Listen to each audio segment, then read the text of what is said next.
I am Sanam Rukhsar, ABA therapist and also working as a speech therapist in Global Special School for Child Development. Today our topic of discussion is voice therapy. Voice therapy is a type of treatment जिसका जो main focus होता है वो improve करना होता है individual की voice को, उसमें क्लैरिटी लानी होती है और उसको स्ट्रेंथ प्रोवाइड करनी होती है जिससे जो है वो क्लैरिटी जो है वो ज़्यादा आ जाए वॉइस में। इसका जो मेन गोल होता है वो वॉइस क्वालिटी को इम्प्रूव करना होता है, इसको वॉइस को, इसकी पिच, वॉइस की पिच को, टोन को, वॉल्यूम को ओवरऑल जो है वो उसको इन्हेंस करना होता है। ओवरऑल इसकी क्वालिटी ऑफ वॉइस को ज़्यादा इम्प्रूव करना होता है, उसकी पिच, टोन को ज़्यादा हाई करना होता है। इसका जो मेन गोल होता है वॉइस थेरेपी का। दूसरा इसका क्या होता है कि वोकल स्ट्रेंथ होती है, इसको इंक्रीज़ करता है। वोकल स्ट्रेंथ यानी वोकल कॉर्ड्स जो होते हैं, जो सराउंडिंग्स मसल के इर्द-गिर्द होते हैं, जो वोकल कॉर्ड्स, उनको इम्प्रूव करना होता है।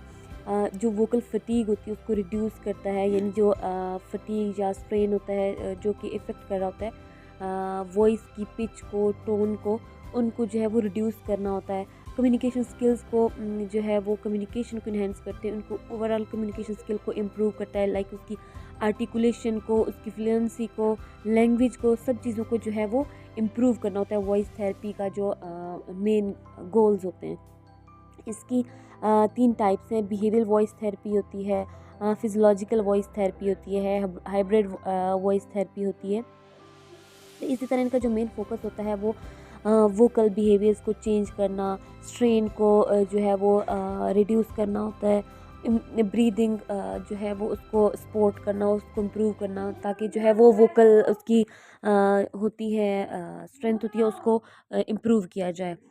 इसी तरह नेक्स्ट हम बात करेंगे वॉइस थेरेपी की कुछ जो टेक्निक्स होती हैं उन पे, यानी इसमें ब्रीदिंग एक्सरसाइजेज होती हैं जो जिससे क्या होता है कि जैसे जैसे लंग्स की जो है वो कैपेसिटी वो ज़्यादा इम्प्रूव होना शुरू हो जाती है, इसी तरह सांस आना भी ज़्यादा जो है वो ज़्यादा अच्छे से वो स्टार्ट हो जाती है, जिससे जो वॉइस होती है वो इम्प्रूव होना स्टार्ट हो जाती है। लाइक जैसे हम ब्रीदिंग एक्सरसाइजेज करवाते हैं या फिर हम ब्लोइंग वगैरह यूज़ करते हैं बच्चे की क्वालिटी ऑफ वॉइस के लिए, यानी ताकि उसकी जो स्पीच की क्लैरिटी है वो ज़्यादा होना शुरू हो जाए। इसी तरह वोकल वार्म अप्स किए जाते हैं, यानी बच्चे को ग्रेजुअली जो है वो प्रिपेयर किया जाता है स्पीकिंग के लिए, सिंगिंग, रिड्यूसिंग उसका जो वोकल स्ट्रेन होता है उसको रिड्यूस किया जाता है।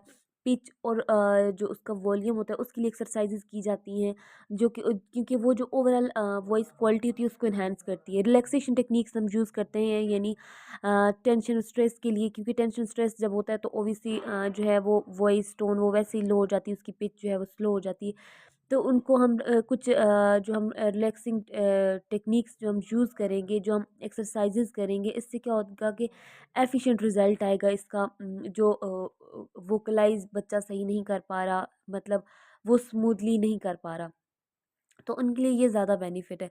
इसके थेरेपी के बेनिफिट्स में यही होता है कि इसकी जो बच्चे की या इंडिविजुअल की जो भी पेशेंट होता है उसकी ओवरऑल जो कम्युनिकेशन स्किल्स होती हैं, उसकी आर्टिकुलेशन होती है, उसकी फ्लुएंसी होती है, लैंग्वेज होती है, वो जो है वो इम्प्रूव होना शुरू हो जाती है बच्चे का। इसी तरह कॉन्फिडेंस भी इंक्रीज़ हो जाता है। ऑब्वियस सी बात है कि जब ये सारी चीज़ें इंक्रीज़ होंगी तो कॉन्फिडेंस ऑटोमेटिकली इंक्रीज़ हो जाएगा। फटीग को जो है, वोकल फटीग को रिड्यूस करना होता है। पूरी जो आपकी क्वालिटी ऑफ लाइफ होती है उसको इम्प्रूव करने में ये ज़्यादा हेल्पफुल होता है। इसी तरह जो है आपको इसकी टिप्स जो है वो हेल्दी वॉइस को मेंटेन करने के लिए आप ज़्यादा हाइड्रेटेड रहें, यानी ज़्यादा पानी पिएँ, ताकि जो आपके वोकल कॉर्ड्स हैं वो हाइड्रेटेड रहें और हेल्दी रहें। और वोकल स्ट्रेन को अवॉइड करें, यानी एक्सेसिव नॉइज़ या एक्सेसिव जो वो जो शाउटिंग होती है, स्क्रीमिंग होती है, इनको जो है वो अवॉइड करें इन चीज़ों को। या फिर उनको वार्म अप या कूल डाउन ग्रेजुअली उनको जो है वो आप क्या करते हैं, प्रिपेयर करते हैं स्पीकिंग के लिए या कुछ भी उनको बोलने के लिए, उनको कूल डाउन करें या फिर उनको जो वोकल स्ट्रेन होते हैं उनको रिड्यूस करें। या फिर आप जो है स्पीच लैंग्वेज पैथोलॉजिस्ट होते हैं उनसे भी आप कंसल्ट कर सकते हैं। आप ये एक प्रोफेशनल जो तरीका होता है आप उनसे भी हेल्प ले सकते हैं। Thank you so much.